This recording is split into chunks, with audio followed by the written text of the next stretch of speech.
Right. This topic I'm really excited about. It's about what does healthy heart-centered communication look like?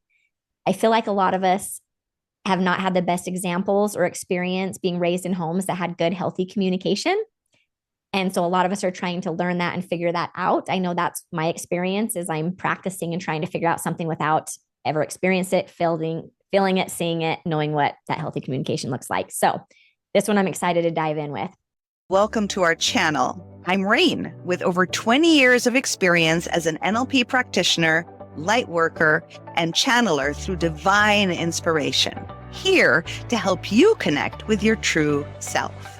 And I'm Mel, an empath, light worker, and connector, passionate about guiding you to set boundaries and thrive. Together, we bring you weekly tools and insights to support your empath journey. If you're ready to deepen your connection with self, don't forget to subscribe so you don't miss an episode. Let's dive in. I'm going to start with the first question.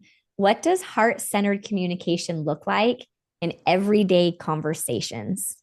So heart-centered communications, to recognize it, which a lot of people don't have that, so it's hard to recognize, but there are those moments in time where you're talking to someone and you feel they get it and you're not over talking. It's like you say a few words here and there and they get it and you're not over explaining anything. It's because you feel fully seen by them and you're fully seeing them. It's like this strange portal that opens. And the words are just the context that we are communicating, but the truth is the vibration of what is actually being said is felt by both people. So I don't know, have you ever felt that way with somebody where you're just saying a few things, but then you don't have to go into, like with a lot of people, you have to go into deep description and explanation, and they still look confused and they still look like they don't get it. So the heart-centered, if you've experienced it, that could be the closest thing as a reminder of what it is. Yeah. How is it different from the way most people communicate? Most people communicate just to talk. So a lot of people are waiting to be seen. People want to be seen and heard, right? So if I want to be seen and heard, and you want to be seen and heard, and we're going to have a conversation, okay?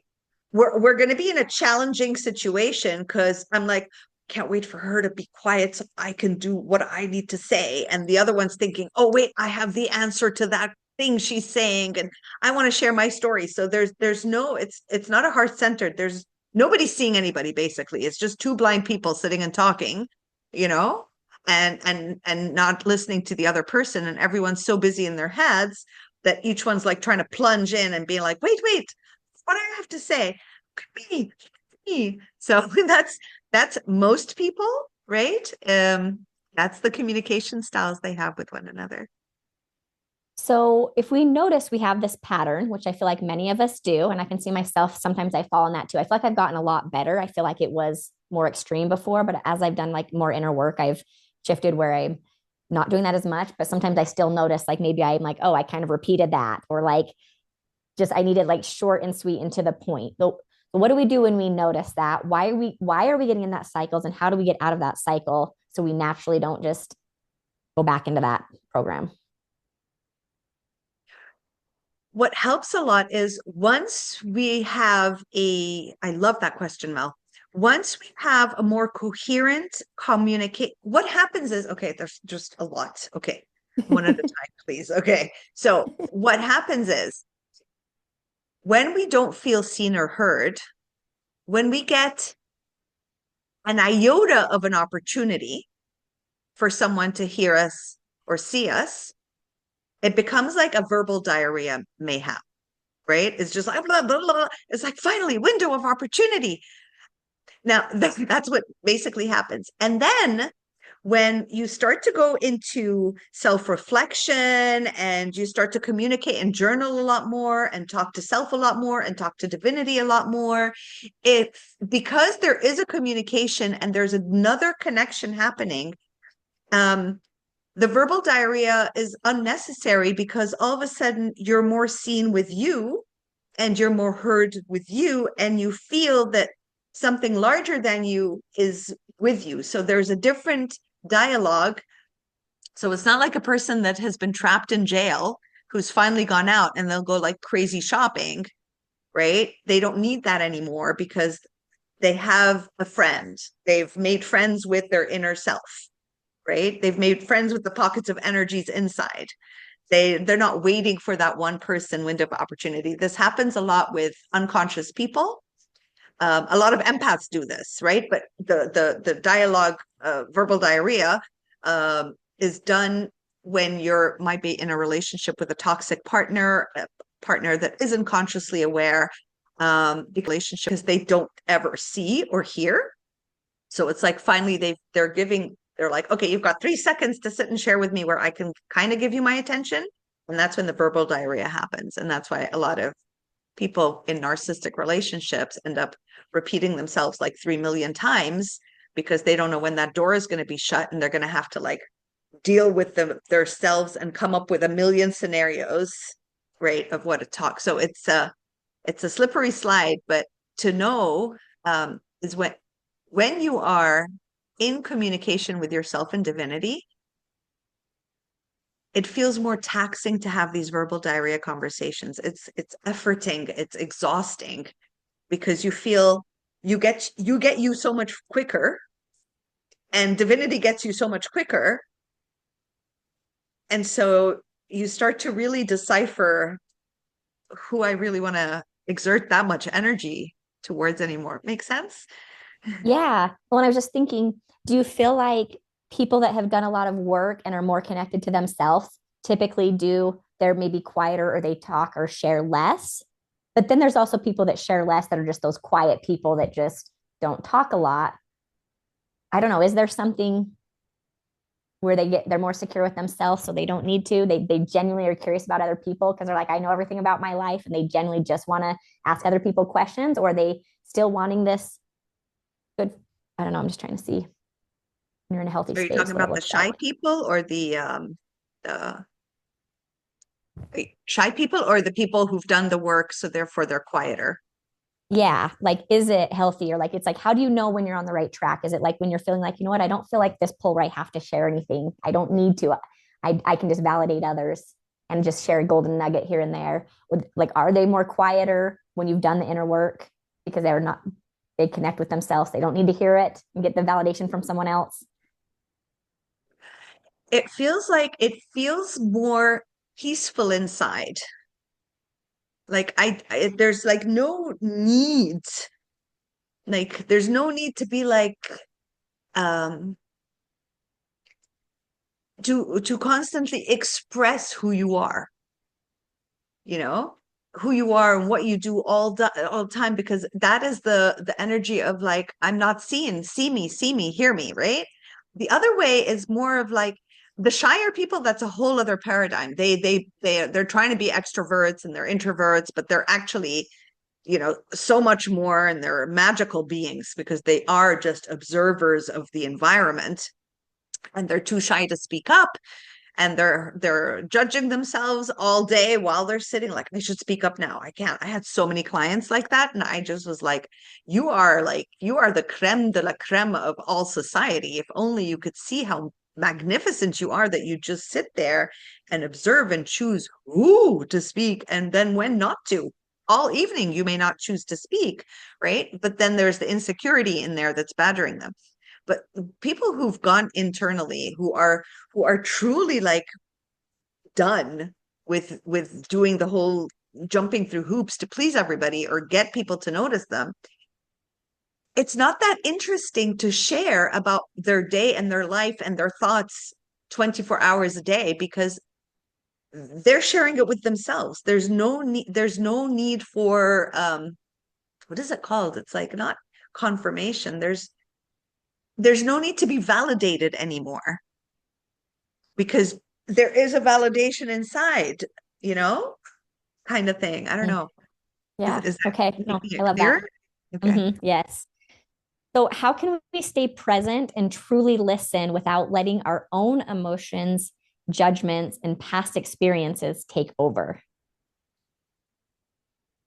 Oh, well, that needs a lot of introspection and conscious awareness. So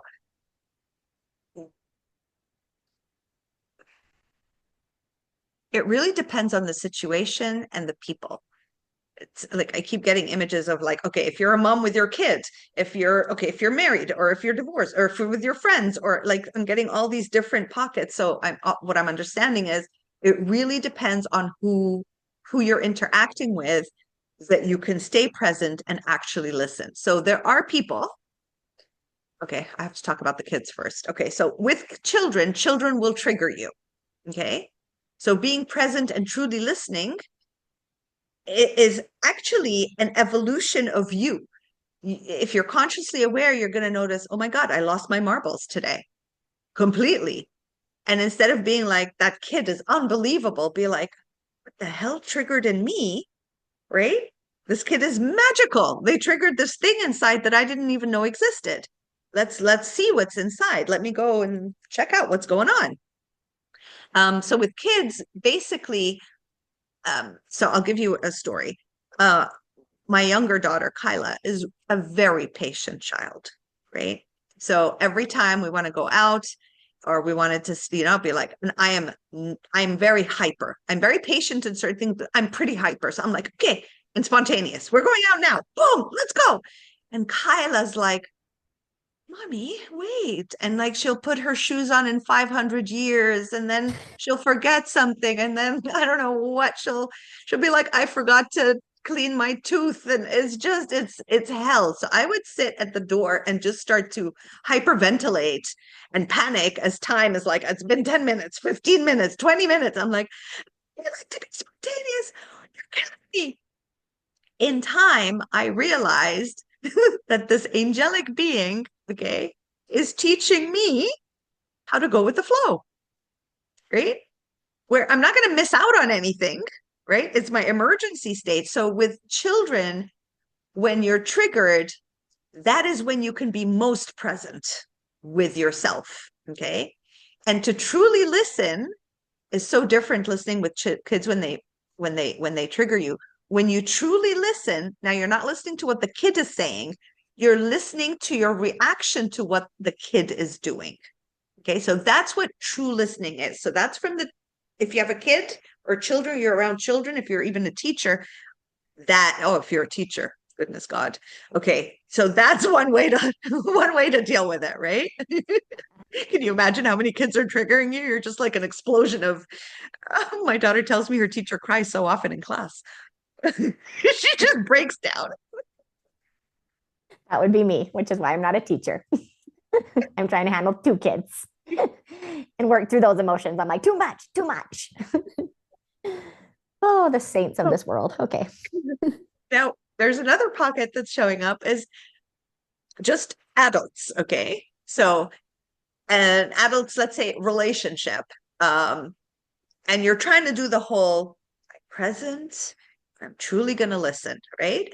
And you're listening to this a friend, let's say, but this friend doesn't ever stop talking, right?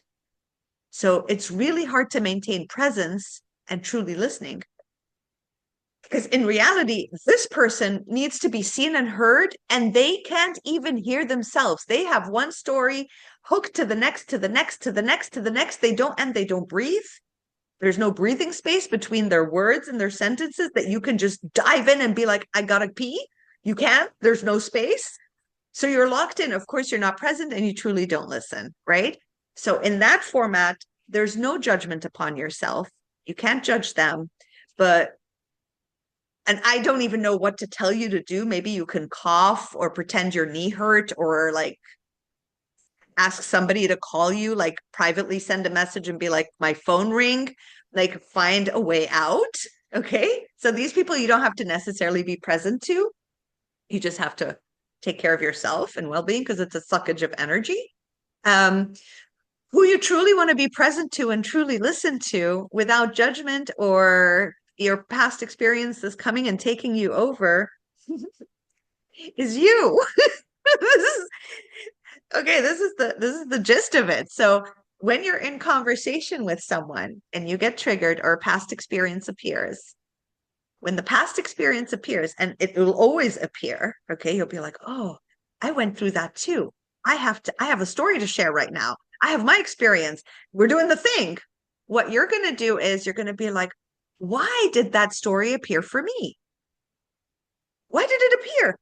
So now I am actually very present to me, right? And I'm truly listening to what's happening within me because the person in front of me doesn't care, right? They care about their story right now. When I interject, they're just going to feel you're basically hurting them emotionally because you're hurting their flow of conversation. You're cutting in, right? So you're energetically hurting them. But you can be present to you. So you're going to be like, when I was 3, why do I even remember that story? Oh, hi, 3-year-old. Okay, you need a hug. Right now you're just present to you. Now you're working with the pockets of energies appearing. When you're present to you, naturally you'll be present to that person because you don't want to interrupt. You don't want to give them a solution, right? You don't want to fight with them. You don't want to argue with them. You're busy somewhere else, right? And when they ask you for something, then you're available. Then they've actually invited you in the door. I don't know. I've gone into so many different angles, but I'm like rediving into the question. So our own emotions, judgments, and yeah, and of course you will judge others. It is so normal to judge people because we've been taught from a young age, schooling system, parents, whatever, that you're always in a state of comparison, right? So what is comparison? Judging that against yourself. I'm judging myself against this person. They're more successful. Oh, what's wrong with me? There's a judgment. Oh, I didn't get the A, they did. Okay, right? And that's normal. Don't get all frazzled up that you're a judgmental person. Can we all just accept that we have judgment inside of us? And the worst judge is the judge that we judge ourselves. And it's okay. And that judge or me can exist, and every time she shows up, which she shows up very often, you can just be like, oh my God, you're so adorable. Look at you going and judging again. I love you. That's it. It really can be that simple without being like, oh my God, I'm judging again. I'm such an awful person. Awful person. What's wrong with me? As the judgment's compounding. Exactly. For judging. I'm judging you for judging for, oh gosh, it doesn't end. Okay, let's just love. Give it love. That will just break the dysfunctional cycle. Okay, here we go. Let's play with love a little bit more, please. Okay. Okay. What are the best ways to express our truth with love, especially when dealing with conflict or difficult conversations? Well, truth and love are the same. False truth is not love. So truth and love are exactly the same. So for a very long time, I used to call God, because God, the word God freaked me out. I used to call God truth. So, and God is love. So truth and love are one and the same. When I speak my truth, it will always come out through love. So if I'm speaking in a way to teach someone something, or to get them to do something, or I need to control them, it will never come out in a loving way, right? Because I want them to be who I want them to be. I need them to express in a certain way. I need them to give me attention this way and act this way. It's very controlling. So it may look like we are doing it from a place of love. We're like, okay, breathe in. I'll speak from the I. I feel you're an ass. I feel, right? I love it. So it's like it's that kind of this kind of energy. That was the best example ever. Love it so much. Okay, so that's not truth. Well, maybe it's your truth. Maybe the person is an ass, right? But it's not from a place of love, and it's not your personal truth, right? So truth and love sound different. They sound like, I am unhappy right now, and I'm going to take myself away. This is not working for me, right? So you're actually taking an executive decision of an action you will take in this current moment according to your truth, that you're uncomfortable, You feel you're being put down, you've been ignored, you don't feel like you are being heard. You are stating a decision you are taking. That's from a place of truth. I'm going to leave now. This conversation isn't serving me anymore. I'm taking a break. I'm feeling really frazzled. I'm leaving. No controlling the other entity. The other person is completely irrelevant. It's like they're just part of the furniture, right? And you're completely immersed with self. My truth is, I'm getting really angry. And the action is, I need to leave. What do they need to know? Out of respect and love, I'm leaving. They don't need to know the other stuff. That's because then you don't want them to try to solve it and blame you and shame you. And then it becomes this huge conversation that is not what you want, because you wanted to speak from a place of truth and love. So in conflicting, just feel what you're feeling and be like, part of you will really want to fight back and throw something on that person's face, right? And that is your truth. But then you ask yourself, okay, I really want to break the vase on this person's head. What will I do instead? The action is, I have to leave this space right now, right? Because I'm not that kind of person. So I'm hoping I'm answering the question. I hope I didn't go too violent in it, but No, it was perfect. okay. What are the ways? Oh, no, actually, let's see. We did that one. How do we create a safe space for deep, meaningful conversations where both people feel seen and valued? It's giving space for more than you to exist in the space. So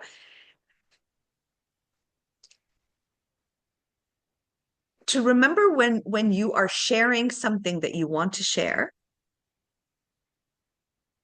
be highly attuned to your empathetic nature. As our empathetic nature, you can feel the other person. Okay. Don't block it out as, well, you know what? It's a window of opportunity for me to speak and share, and it can last 3 days. No, like, notice I'm losing them, right? I'm their consciousness. We all daydream, right? I'm losing their consciousness. Do I feel respected when that happens? No. So I'm going to make it short and sweet, or I'm going to go in deep if the person is invested, right? You're constantly deciphering. This is what we do as empaths, right? You're deciphering, like, okay, they're really interested, so I can share more. And then you ask them something, like you try to make it in a give and take, right? Where it's not just hijack the whole thing, right? Because of our feeling of, well, nobody else is listening to me. So, this is once every month that I get this opportunity, kind of thing. Like, you're really like, and use your empathy. That's the beauty of it. That's the beauty of your empathetic thing. You start to sense, oh, this person's shutting down, they're leaving. I don't even want to go that far with them anymore. Like, that's not, that's not the person. That's not the kind of people. And then this one, oh my God, this one's invested, I'll ask them about them, and it's a back and forth. It's the meaningful communication is really very dedicated to people who care enough about you as a being. And so it's up to you to decipher who and who doesn't get that kind of what is it? Kind of beauty, is it? Or I like the delight of you. Who gets your delights and who doesn't? Who gets to know the truth about who you are, which is always love-based, and who doesn't? But use your empathy, your magical tool. Yeah, and it feels like it should just be effortless and just natural flow when you're with the right person. So if you ever feel like you're like, oh, I have to stop. Oh, am I talking too much? Am I this? Am I that? It's probably because there's some energy that with that person that's kind of like, it's not best flow person, or maybe relationship or kindness or empathetic exchange that you're hoping for and wanting in return. Exactly. Totally agree. What should we do when we feel unheard or dismissed in a conversation without reacting negatively or shutting down? So, okay. Oh my God. I remember shutting down so much or getting so negative. But what I discovered is just honestly, just go away. Like you got to don't forget everything is energy and vibration. So if you're sitting with someone and you're feeling dismissed and unheard from that person, that energy field is around you already. It's already grown around you. You want to leave the diameter, the space itself that has that vibration energy that's also making you really upset and triggering past and when mommy ignored me and poppy ignored me and whatever. You want to leave that realm that where that energy is emanating. You want to get out of that atmosphere and find yourself a new atmosphere to start from scratch from. So one of the best things to do is you leave the space. If you cannot leave the space, leave the space mentally. We do it all day, all night. We're constantly daydreaming. We're constantly solving problems we've created. So why not find a problem and solve it in your head? But like you dismiss and unhear the energy. Like if you're being unheard, you unhear. If you're being dismissed, you dismiss that energy. Be like, nope, not having this energy here.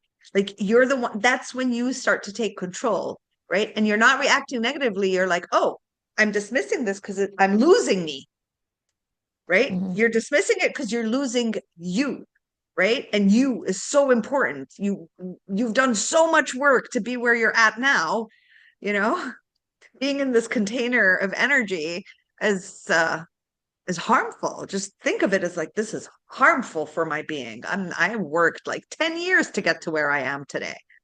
You know, so it becomes more self-loving than shutting down or negative. And you can shut down. Why not shut down? Why shutting down is so, oh my God, this is it. Why is shutting down considered such a bad thing? Of course you're going to shut down if someone's an ass. Of course. Of course, if you're not heard and dismissed, you're going to shut down. That is your human right. It is your human right. It is not spiritually wrong anymore to shut down if you want to shut down. Damn, shut down. Shut down all the doors. Shut down the windows. Shut down. Shut down and leave. That person has no permission to go an iota close to you. So you have permission. Permission slip. Shut down. Do not shame yourself on shutting down. Be like, I need to be a little more spiritual. How do I not shut down and find my zen and peace in the moment where I'm being humiliated? No, there's no time for all that. Your body's like, ew, yuck, close down this shop, leave it. I love it. I love it. Yeah, I'm getting obsessed with space. I'm just like, I want my space. I need to take my space. And another thing is like matching people's energies. I'm like, oh, I've kind of been good at that, but I'm like being clear. I'm like, actually, that's a gift. That's a beautiful gift of like, no, the truth is like, if you're only going to give me this much, you're only going to get this much. If you give me this much, I give you this much. Like, I'm just like, I'm so good at just like this little like thing with these tentacles that's breathing. That's just like, this, like how much for each thing. And it's just like going like this. And it's like feeling like a really good, healthy flow of like matching people's energies. I'm like, no, that's actually a healthy place to be. I used to think like, oh, I'm a good chameleon, but I'm like, not in a way where I'm like, I have to go fake and shut down. I'm just like really good about pretty in a good space in my own space. And so I'm like, I can totally just vibe with people. Like I get along with everyone. I can get like, you know, and I think that's a good place to be of like, oh, I'm good to just ebb and flow. But anyways, but now more, it's like, yeah, I just like separating, taking space from people. Like they don't deserve, I put so much heart and energy into everyone that I'm around that if they're not going to be kind or respectful, I'm just going to, why would I give them any more? Why? I would rather be alone and give that sacred energy to myself and feel safe with it. Yes. So shut down. Yes. We bring in the word shut down again into the spiritual realm. Okay. And we are allowed to shut down. Right. And even if you feel shut down and you're all like, oh, I feel so sorry for myself, you have every right to feel sorry for yourself. Of course, you should feel sorry for yourself. You've just been ignored. We've been told when we were little. See, this is the thing. Oh my God. I've never heard it this way. This is going to free me a lot. So this is the thing. When we're little and you're like shut down when your mom or dad were mean and you're like, do this, they're like, oh, now you're pouting. Now you're crying. You're making such a big deal out of nothing, right? So shutting down was considered really bad and shameful. How dare you? Like you can't buck it up. You know what? It's actually one of the things that you're allowed to be sad about. You're allowed to shut down and feel distraught. It is not okay to be ignored. It is not okay to be dismissed. Most of us think it's okay to be dismissed and ignored. Just turn the other cheek and walk away. And you're hurt inside, but you're not dealing with it because you were never allowed. No, deal with it. Feel hurt, feel dismissed, feel unheard, feel it all. Shut down your system. Do whatever it takes to give yourself permission to be exactly who you need to be at this specific moment, and don't give a hoot about that other person and what they think. If you want to throw yourself on the floor and have a tantrum, do it. I encourage you to do it. Just or do it. There's nothing. You're not saving anything or anyone. Okay. I love it. Okay, this is amazing. All right, well, that was a good perspective shift to just really see it from that. Just shut down. That's a gift. Respect yourself. Don't exert any more energy. I love it. Okay. Well, that's all for this episode. That was amazing. Thank you, Rain. Okay, so we just want to remind you that we have some giveaways for you in our description. So go check it out. We have a 3-minute daily ritual to help you with your energy, uncover what feels off. So go and take that, and that will just help you each day get in a better place with yourself. We also want to be YouTube friends with you. So make sure to hit like, subscribe, so you can be the first one to see all the new episodes that we post. And if you found value in this, we have a support group that you can go to on, well, we have a couple of things. We have a Buy Me a Coffee account that we call it Buy Me a Cup of Love. And this is a way to support us if you love our content and information, to just support us to keep doing what we're doing and giving this valuable information with Rain's beautiful channeling gift. And if you are looking for soul connection with specifically for women that are wanting women to connect with each other, just send us an email that you want to be a part of our private group, and we will get you connected with that. And then we do want to hear your takeaway for this episode. So yes. So yeah, tell us your takeaway in the comments of what you liked about this episode and your key takeaway for it. And something new, Rain just sent me a little reminder. She's whispering in my ear. So we are super excited about this. This is brand new, you guys. So this is the first time we're sharing this. We have just set up memberships for you guys to connect with us as well. So that way you don't have to go off on any other group. You can stay here on YouTube, and you can be a part of our memberships. We have 4 different levels, so you can choose whatever works for you. And there's just different value in each one. So go ahead and check that out. We're going to have all this information in the description. Also, there's a join link for those memberships that's next to the subscribe button. So you can just hit join and then see the different memberships that we offer. So you can connect with us deeper and share your love that way. Thank you for being here. We'll see you on the next episode.